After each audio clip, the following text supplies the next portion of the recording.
Hello, Sunny here again, and I'm here to bring you my thoughts on Emma! Chapters 16 through 21. I actually like to make apologies because the last video I made, I accidentally said there was a quote that I like from chapter 16, which is actually from a different chapter that I was presenting in earlier.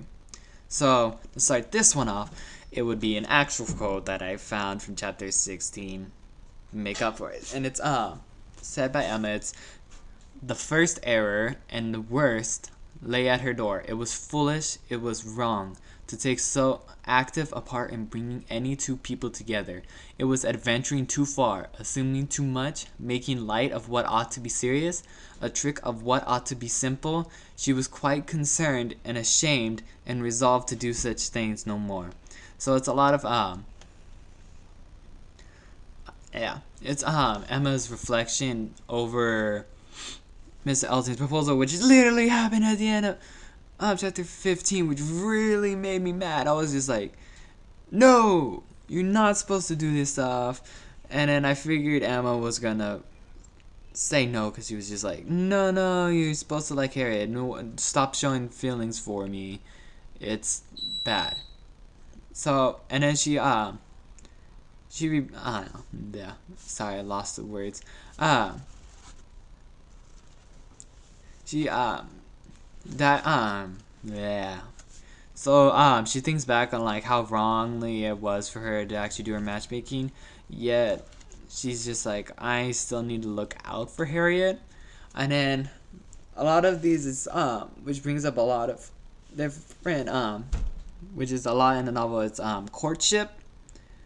And for Emma believes that courtship should be serious and simple. It should flow naturally from spontaneous affinities and affection between two people, which is total bull crud and for what actually is going on in the book.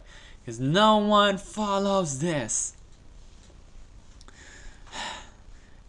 See, because Mr. Elton's courtship of Emma is actually marked by artificially and ostentation and of his compliments. He compliments her too much, and that's what he takes it as. Yeah, I'm gonna propose to you. I'm being nice to you. When literally he has no true feelings for her. He just wants to marry her just so he can have money, which is actually a lot relatable to Pride and Prejudice. That's all. Mr. Wickham. Sorry, I forgot the word. Name. Mr. Wickham. He's Elton. Mr. Wickham are a lot relatable characters. Yes, Mr. Wickham. He's nice and tries to show affection to people and gives them compliments. But it's nothing. He's not showing anything. He's just being nice. He's just trying to. It's like that one guy who's just trying to get you in bed on the first night. It's nothing gonna happen. He's just playing games so he can get money and live happy. That's all he wanted.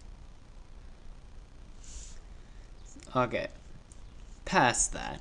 So, as it says, Emma, like, she regrets a lot, especially, her biggest regret concerns Harriet, who's, Emma, whose feelings for Mr. Elton are mostly due because of Emma. So it's just like, I made you start liking this person. When you started liking this person, the person told you, I don't like you. Practically to her face. And then how it says Emma vows to give up matchmaking, but she cannot help herself from searching for a new suitor for Harriet. Which is totally being hypocritical what she's just saying. She's, I'm not going to play matchmaking. Yeah, I'm going to find a right suitor for you. No. This is bad. She's still playing the Miss Bennet of the book. Which is annoying. Yet she's also playing part of Mary, who doesn't want to deal with guys. It's like, no, I don't like you. I'm not going to get married. And then she acts like Elizabeth when she just says no, like Mr. Collins did it. It's just like, wait, what? No, you're not supposed to. Excuse me. You're not supposed to propose to me. So, as it continues going on, it is found out that Frank Churchill does not make his visit, which pissed me off because I wanted him to come and then actually read and get into him. So instead of that, they have this whole conversation between Mr. Knightley and Emma, where Mr. Knightley expresses the same thought as Emma has expressed on how can a 24-year-old man be prevented by his aunt doing his duty. He is the man. He needs to do his duty. It is part of that time, which is really annoying. So, but in reply to what Mr. Knightley says, Emma suggests that Mr. Knightley is a poor judge of the difficulties. He is a dependent. And then it goes on more that Emma predicts that Frank, when he does arrive in Highbury, will be perfectly charming, while Mr. Knightley believes Frank's will be superficial and insufferable. And Knightley's prejudice against the stranger surprises Emma. Prejudice? You get it? Pride and Prejudice. Everything going involved in first impressions, yet they have not yet seen the guy. They have been getting every other info around them, yet they have not seen the guy. This is worth saying. This is like missing Darcy all over again. And you barely talk to the guy. So they're not even talking to the guy. They're barely getting insight from other people, and they're already judging him. It's annoying me.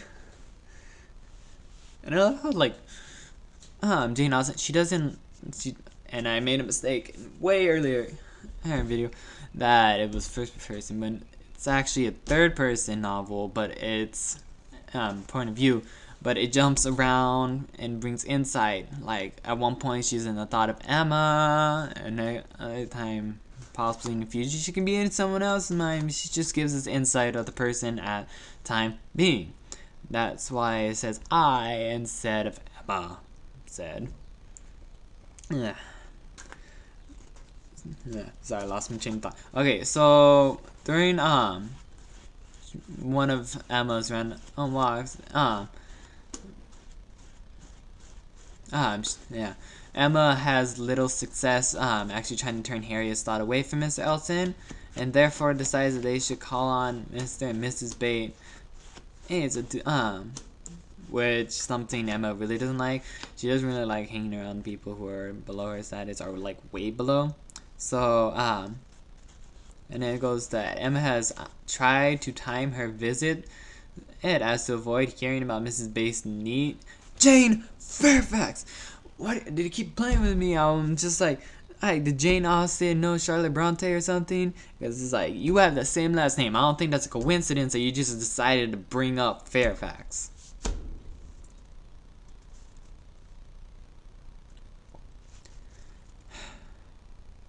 But Jane's not even there. She's just with her guardians at the moment, which is Colonel and Mrs.